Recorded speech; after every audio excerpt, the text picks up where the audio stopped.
अब क्या बताते हैं, जब ये प्राणी दरबार में खड़ा होता, धर्मराज के दरबार में, उस समय फिर इसे पूछा जाता है कि तू यहाँ से एक वायदा करके गया था, प्रतिज्ञा करके गया था कि अब के भक्ति करूँगा, बकवाद नहीं करूँ, तूने वो काम किया नहीं जो उद्देश्य लेकर गया था। तो ये जीव क्या कहता है वहाँ पर, ये न्यू बहाना मिलाता है कि हे भगवान, मुझे किसी ने बताया नहीं, वह तो भूल पड़ गई, किसी ने नहीं कहा भक्ति कर ले, किसी ने नहीं कहा राम नाम रटना चाहिए। तब परमात्मा क्या दिखाता है कि उसको कोई भक्त, जैसे आप जी अपने रिश्तेदार को, अपने भाई मित्र बहन सखी सहेली को, आप सबको कोशिश करते हो कि भगवान की भक्ति कर लो, मनुष्य जीवन बार बार नहीं मिलता, आप खूब चेष्टा करते हो। और वो क्या करता है, वो क्या कहता है बहन या भाई कि मुझे समय नहीं, अभी समय नहीं है, फिर देखेंगे फिर देखेंगे। और पीछे तो औरों के सामने नो कहता है ये तो मेंटल हो लिए, तीसरे दिन बरवाड़ा बैठे रहते हैं, इनका तो नाश होगा। तो वो अपने आप में चतुर्गणे बन रहे हैं, तो नहीं सुनते हैं। फिर वो धर्मराज के दरबार में जब खड़े होते हैं तब ये बहाना मिलाते हैं कि जी हमें किसी ने हमारे को बताया नहीं। तो उस समय परमात्मा अपने उलाने में नहीं रहते, वो सबके पास संदेश भिजवाते हैं, चाहे कोई जंगल में रह रहा है किसी ना किसी माध्यम से। तो उस समय परमात्मा क्या करते हैं, वो उसकी वीडियो फिल्म मूवी शुरू कर देते हैं, क्योंकि प्रत्येक प्राणी के अंतःकरण में, कोड वर्डों में पूरे जीवन की घटनाएं अंकित होती रहती हैं। उसको चित्रगुप्त बोलते हैं, चित्रगुप्त यानी साइलेंट फिल्म बनती रहती है गुप्त रूप में। और प्रत्येक प्राणी की है उसके पास असंख्यों जन्मों की अंदर कोड वर्डों में। जैसे आजकल आप देखते हो एक चिप है, छोटी सी चिप होती है, मोबाइल में डालते हैं और उसमें मन 50 घंटों का सत्संग विद्यमान होता है, इतनी को। और ये तो एक मैन मेड और ये गॉड मेड, तो उसने तो पता नहीं क्या बना दे। तो कहने का भाव ये है कि अब परमात्मा के विधान को समझने के लिए हमने इस साइंस ने घनी सुविधा कर दी। अब हम यहाँ बोल रहे हैं, सुन रहे हैं, कहीं और बीच में वायर भी नहीं, तार नहीं। अब यहाँ से फैक्स करते हैं, बीच में कुछ भी नहीं है, फैक्स दूसरे के कंप्यूटर में पहुँच जाता है, ईमेल पहुँच जाती है, ये कैसे? तो इसी प्रकार परमात्मा ने पहले ही प्रत्येक प्राणी के साथ ये सिस्टम अंदर ही फिट कर रखा है सबके। और यहाँ जो भी एक घटना आपकी होती है वो एक परमात्मा के कंप्यूटर में ऊपर वहाँ जा करके फैक्स रहती है डेली की। तो उस समय ये फिल्म चला देता है, उसका ट्रेलर दिखाता, बैकग्राउंड। अब देख ये भक्त आपको क्या कह रहा है और आप क्या कह रहे हो, ये नीचे गर्दन कर लेता है। उस समय इसके पास कोई गुंजाइश नहीं अग्रम अग्रम करने की। फिर ये क्या कहता है, जी गलती बन गई, गलती बन गई, बन गधा, गलती की सजा देता हूं मैं। तो अब फिर क्या रहा उसके पीछे? तो यहां परमात्मा कहते हैं कि आपको समाज से केवल सामाजिक क्रियाओं का ज्ञान ही हो सकता है, और सत्संग में आने से आपको आत्मा और परमात्मा का ज्ञान होगा। जैसे मन नेकी कर ले 2 दिन का मेहमान, मन नेकी कर ले 2 दिन का मेहमान। जोरू लड़का कुटुंब कबीला 2 दिन का तन मन का मेला। जोरू लड़का कुटुंब कबीला 2 दिन का तन मन का मेला। अंत काल उठ चले अकेला ये तजमाया मंडान। मन नेकी कर ले 2 दिन का मेहमान, मन नेकी कर ले 2 दिन का मेहमान। कहाँ से आया कहाँ जावेगा, तन छूटे तब कहाँ समावेगा, कहाँ से आया कहाँ जावेगा, तन छूटे तब कहाँ समावेगा। आखिर तुझको कौन कहेगा, गुरु बिन आत्म ज्ञान, मन नेकी कर ले, 2 दिन का मेहमान, मन नेकी कर ले, 2 दिन का मेहमान। कौन तुम्हारा सच्चा साईं, झूठी है ये सकल सगाई। अब परमात्मा कहते हैं तू नो पहचान कर ले, तेरा सच्चा मालिक कौन है, सच्चा साईं कौन है। और फिर कहते हैं ये जो तेरे नाते हैं, रिश्ते हैं, ये तो अस्थाई है। आपको यहाँ एक लालच में भलो कर रखा हुआ है। कौन तुम्हारा सच्चा साई, झूठी है ये सकल सगाई। चलने से पहले सोच रे भाई, कहाँ करेगा विश्राम, मन नेकी कर ले, 2 दिन का मेहमान, मन नेकी कर ले, 2 दिन का मेहमान। हर हट माल पनगट जो भरीता, आवत जात बरे और रीता, जुगन जुगन तू मरता जीता, करवा ले रे कल्याण, मन नेकी कर ले, 2 दिन का मेहमान, मन नेकी कर ले, 2 दिन का मेहमान। 184 की सह तरासा, ऊंच नीच घर लेता बासा। 184 की सह तरासा, ऊंच नीच घर लेता बासा। कह कबीर सब मिटाऊं रासा, कर मेरी पहचान, मन नेकी कर ले, 2 दिन का मेहमान, मन नेकी कर ले, 2 दिन का मेहमान। 184 की सह तरासा, ऊंच नीच घर लेता बासा। 184 की सह तरासा, ऊंच नीच घर लेता बासा।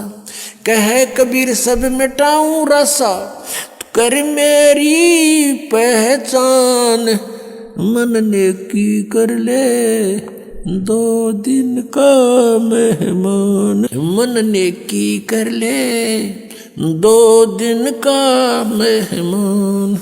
अपने आत्माओं, हम बहुत ही अनजान हो चुके हैं, भगवान से दूर हो लिए, और हम इस काल के इन नकली चोचलों में घने रंगे जा चुके हैं।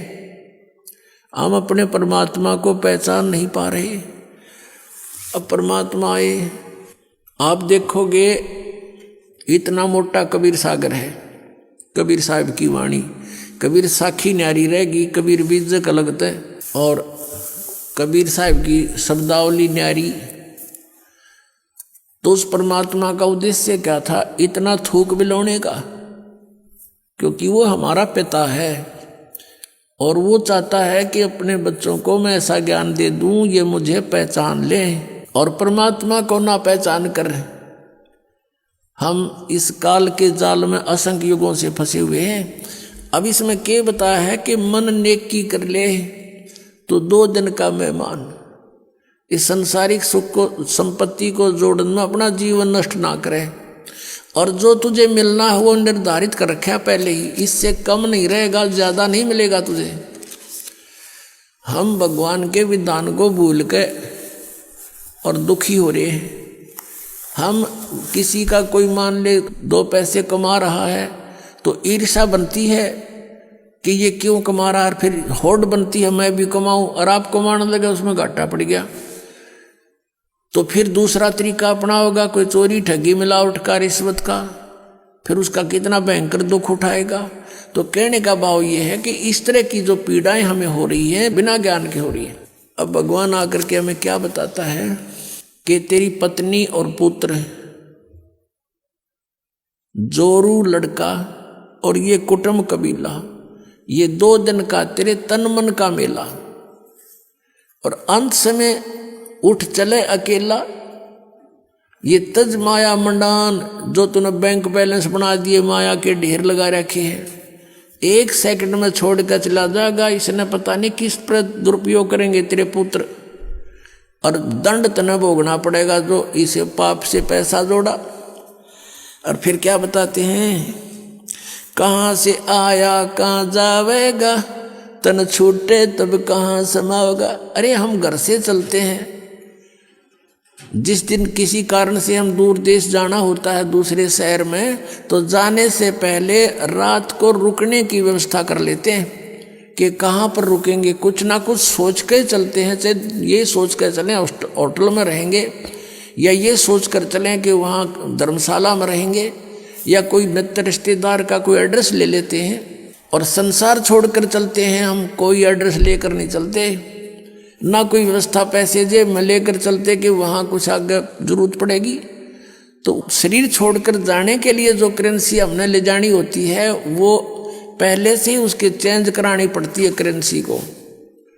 अब ये चेंज यहाँ पर वाला आश्रम में होती है और कहीं नहीं हो सकती, क्योंकि उनकी साधनाएं शास्त्र विरुद्ध हैं। और यहाँ पर है, आप धर्म पुण्य करते हो, ये आपकी करेंसी चेंज होगी, ये यहाँ तो आवेगी, और इसका जब यहाँ संसार छोड़कर जाओगे आपको आगे रखी पाओगी आपकी उस बैंक में, भगवान वाले में।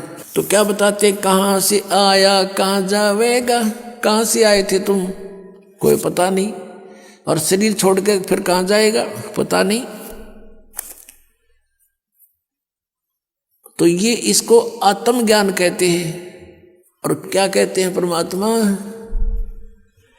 कहाँ से आया कहाँ जावेगा, तन छूटे तब कहाँ समाओगा। आखिर तुझको कौन कहेगा, गुरु बिन आत्म ज्ञान, मन ने की कर ले 2 दिन का मेहमान।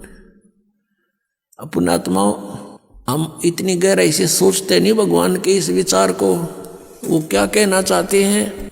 अब कैसे बोलते थे परमात्मा, कहीं भी जाकर खड़े हो जाते थे कबीर परमेश्वर, और अपनी इस आवाज में परमात्मा अपनी अमृतवाणी को बोलना शुरू कर देते। जैसे ये शब्द आपको सुना रहा है ये दास, इसमें कितना गहराई भरी हुई है। कहते हैं कि तू संसारिक व्यवहारिक लोगों से संपर्क में है, और वो तुझे केवल व्यवसाय की ट्रेनिंग ही दे सकते हैं, व्यवहारिक बातें ही बता सकते हैं, तो कितने अच्छी आत्माएं हैं। लेकिन तुझको गुरु के बिना ये आत्मज्ञान कोई नहीं बता सकता। आखिर तुझको कौन कहेगा, गुरु बिन आत्म ज्ञान, मन ने की कर ले 2 दिन का मेहमान। अपने आत्माओं, ये शब्द गान के नहीं, ये रोण के हैं। अब ये गाना नहीं है, जैसे किसी का पुत्र मर जाता है और वो माई रो रही होती है और वो गा भी रही होती है, लेकिन वो गा नहीं रही उस समय, वो रो रही होती है उस गाने के माध्यम से। तो यहाँ परमात्मा रो रहे हैं हमारे को कि तू कहाँ संसारिक व्यवहारिक बातों में सारा जीवन नष्ट कर रहा है, तुझे गुरु के बिना कौन बताओगा, तू कौन है, कहाँ से आया, उद्देश्य क्या था तेरा। आखिर तुझको कौन कहेगा, गुरु बिन आत्मज्ञान है। और उसके निकट नहीं जा रहे तुम। आप देखते हो कितने व्यक्ति सत्संग में आते हैं, बाकी सारे अपने पेट के लिए दिन रात बस दौड़ धूप मचा रहे हैं। और ये सौभाग्य आपका कि आप गुरु का ज्ञान सुनने को मिल गया। ये नकली गुरुआं तभी बात ना बनती परमात्मा के सामने। इस काल ने कितनी कठिनाई पैदा करी, झूठे गुरु भेज दिए, नकली ज्ञान बतावें, नकली नाम बतावें, और ये भोली आत्मा उनको परम धनी मान के, पूर्ण गुरु मान करके आंखें बंद करके बैठे श्रद्धालु। अब उनको कहते हैं कि तुम्हारी साधना गलत है, वो नाराज हो जाते हैं और लड़ने को उतारू हो जाते हैं। अब भोली आत्मा है, उन्होंने तो उनको पूर्ण संत मान रखे है, उनको क्या कहेगा पता नहीं, तो पुण्यात्माओं, यदि आप किसी मार्ग पर जा रहे हो, आगे से आपको कोई कहता है कि ये मार्ग ठीक नहीं आपका, तो बुद्धिमान व्यक्ति को वहां रुक जाना चाहिए, उसकी बातों पे कुछ जोर देना चाहिए, उसके साथ झगड़ा नहीं करा कि तू झूठ क्यों बोल रहा है, क्यों गलत बता रहा है मेरे मार्ग को। इसमें लड़न की के बाद से भाई, अगर आपको कॉन्फिडेंस है कि मैं सही जा रहा हूं तो चला गया, नहीं इसने जैसा कहा उसको आपको बता दिया भी, अगर रास्ता ठीक नहीं तेरा यूं, तो उसके साथ झगड़ा नहीं करना होता। कोई भी ना करता ऐसे तो, बल्कि विचार करता आदमी कि सचमुच इसने क्यों ऐसा कहा, भाई पता तो करें, कारण पूछे, फिर वो कारण बतावे, उससे ना यकीन हो दूसरे से पूछे, तीसरे से पूछे, तो जब फाइनल हो जाए उस मार्ग पर फिर चलना चाहिए। और इसी में यही बुद्धिमता है। तो पुण्यात्मा दास बार बार कह रहा है कि ना तो राधा स्वामी पंथ, दन दन सतगुरु पंथ, जय गुरुदेव पंथ वालों के पास मोक्ष मार्ग नहीं है, ये जीवन नाशक है, ये बिल्कुल, इनके नाम भी गलत, इनका ज्ञान भी गलत, और इनके प्रवर्तक की आपको दिखा दी तो शिवदयाल जी की के दुर्गति हुई कमरा, शिवदयाल जी की मरने के बाद वो भूत बन गया, और वो बिलोचिस्तानी सामस्ताना खेमामल जी इंजेक्शन रिएक्शन से मृत्यु होगी। और एक और हुए उनके बाबूजी साहब, उसकी हिस्ट्री पढ़ लो तो वो कितने जन थे भुगत का मेरा। अब क्या बताते हैं परमात्मा, कहते संशय शोक सराय में सूतक दिन राती, और जीवित जग में जूती पड़े फिर जम तोड़े छाती। यहाँ बिरान मैटी हो ले गया संसार में, वो भूत बन के बुक्की में बोला है। और आगे कहते जम तोड़े छाती, यम के दूत बकलता रहेंगे।